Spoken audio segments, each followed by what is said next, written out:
Hi, this is Patrick Hooban and you're watching Irish Football Fan TV. Hello and welcome back to Irish Football Fan TV. This is our League of Ireland show. I'm here with Johnny. Hello.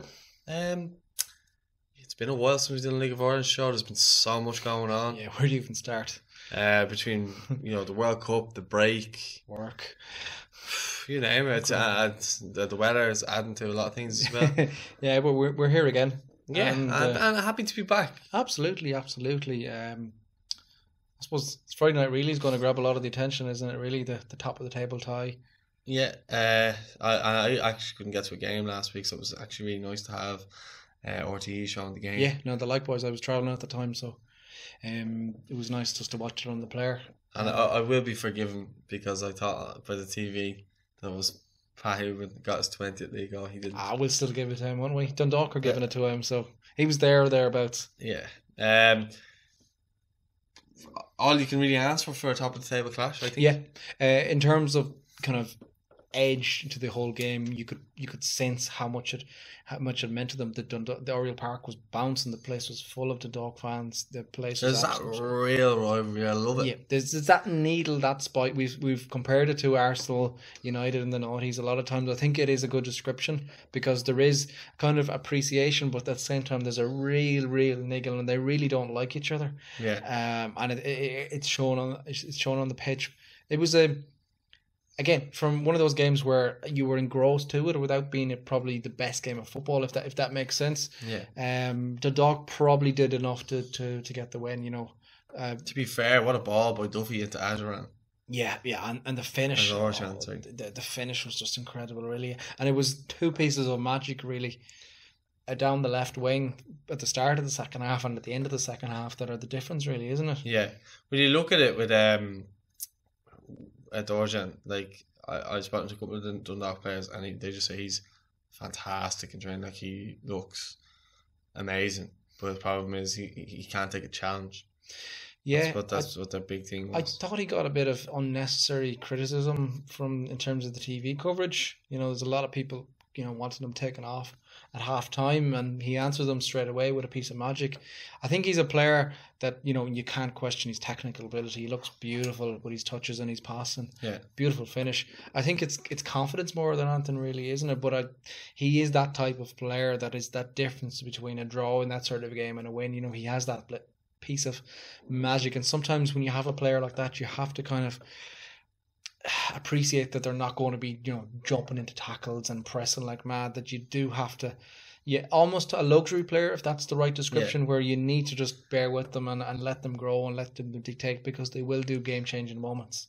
Yeah, no, I couldn't agree with you more. I thought O'Hannon's goal was a fairly good header. It was, yeah. It was definitely a shot though as well, wasn't it? Yeah, but that's what I mean. But he had to be the one to control that header, because he reacted well. It wasn't exactly a cross, you know what I mean? At least with a cross you get a whip, you can direct it. This was smashing away from goal. Yeah, it was a pretty straight. So I thought he done very well to get that on target, and it was a great goal. Yeah. And game on when it didn't really look like Cork were going to get a goal. No, they were struggling, and I thought probably Dundalk looked like they were probably going to score before that goal, and then again afterwards, Hooban has a couple of headers. He was just a beast mode in the air, wasn't he? Yeah. There's a couple that he was he was unlucky with one or two that just went over. But even the defenders right up close and personal to him, and he still got past them. We spoke about Delaney on the live show. I think I would have loved to seen the battle between himself and Hooban. That would have been fascinating. Like that, an aerial duel between those two would be just incredible to watch. One. Yeah, I'd be battering each other. Yeah, absolutely. But as you say, the moment of magic, the last minute, I think it was. Pretty much, yeah. Killer blow. And for Cork, you could see they had settled for the point. I didn't think they were pushing forward. They were happy enough to take a point. They were looking at a big key away win. I think they would have been very happy with it. Dundalk pushed on and probably just about edged it and deserved that winner, I think. Yeah, no, I have to say you're right. I thought overall they were a better team, but it was still very tight. Yeah. But in fairness, I don't see Cork fizzling away. No, not in the slightest. So I think if anything, that will get their hunger back. Yeah. So I'd be interested to see. Let us know your thoughts on what's going to happen between Dundalk and Cork. We have a big fan base that follow both clubs that always comment. So let us know in the comments. Be interested to hear your point of view, guys. Other results: Limerick 2, Bray 1. Yeah, it's probably the result that Keane Coleman and Barry Maguire with Limerick Skull and Ronan Coughlin with Bray Wanderers. Possibly the result that kills off Bray completely. On top of the news that came today, where the players are pretty much free to go, they're pretty much unable to pay their wages. It's sad. You have to look at it from the players' welfare point of view as well. That's their livelihood. They're just being told, no money to pay the bills or whatever.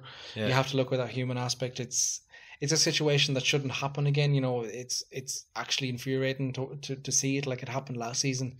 There should have been red marks flagged then straight away. You're looking at the leagues trying to kick on, and it's just going. Things like that make it look like it's going backwards. Yeah, because really at the top end, it's going.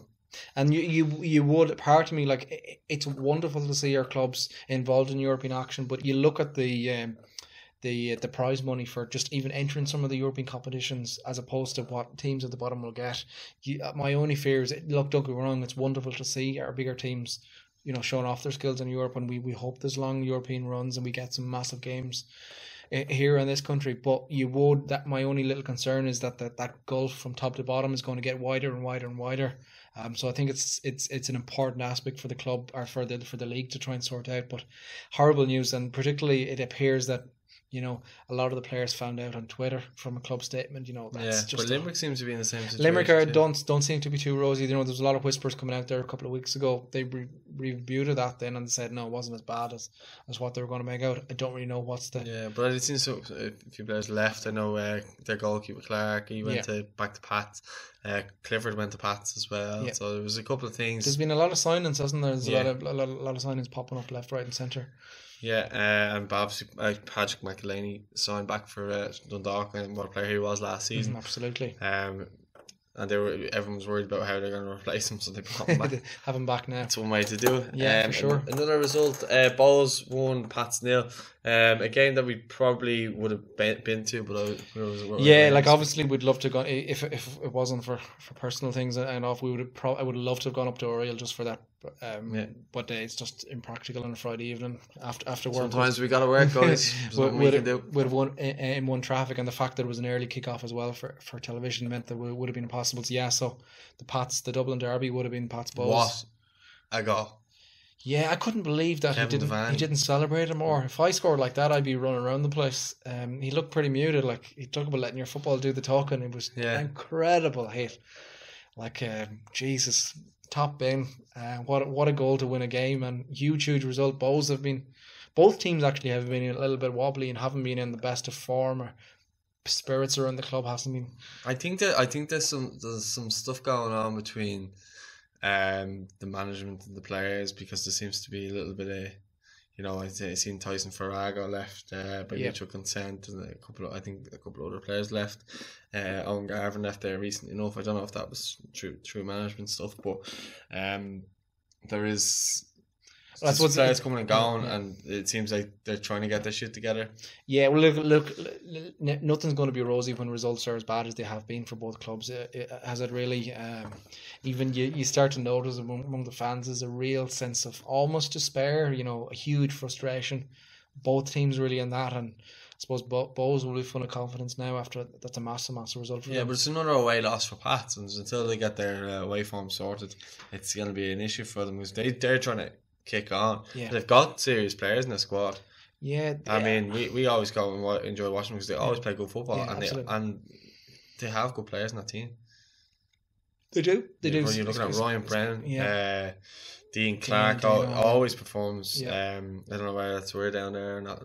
Hey. No, but he does always perform. Kevin Toner always performs.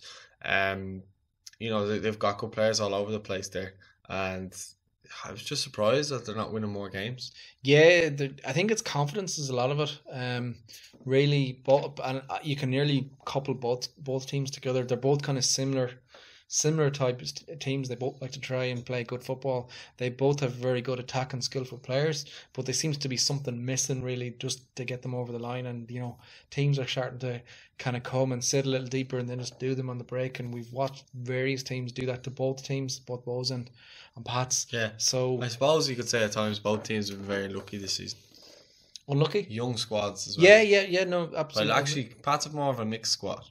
They have a mix of a good mixture of actually kind of youth. Or Bows are kind of a lot more young, skillful players, aren't they? Really. Yeah, I mean, there's only a couple of players there you kind of class and that kind of older bracket. Shane Seasoned, Supple would be one of them, and he's not really that old. True. You know, so yeah, it's I think they've just kind of been unlucky. I think both teams have a couple of good results in them, and I think you'll see that over the next couple of games. Rovers are going strong now at the moment. Yeah, they had their wobble. They kind of had that kind of wobble, and Bradley was under a lot of pressure earlier on. Interesting to note, all that talk has gone away as happens really with a couple of good results, and they seem to be you'd almost worry for them what way the signing or Graham Burke moving on, what way that would impact the game. It doesn't seem to have affected them that much. They seem to together. They're in good form. They play good football, and look, I predicted Cork to beat them at the weekend, but they're going to give them a good game. Yeah, no, totally. I think if him leaving actually gives them a little bit of balance. The team, I think maybe he was slowing down the game a bit, maybe for them, you could argue. Because when he was slowing down, there wasn't a lot of runners. Maybe, but I still think they're. Excuse me. Over the course of the season, they're going to miss him. He's been one of the league's best players. It's a good challenge for them now to push on. They've gone with a different way now, and it's going to be fascinating to watch them. Yeah, Derry, how are you feeling about them? I mean, they're just like.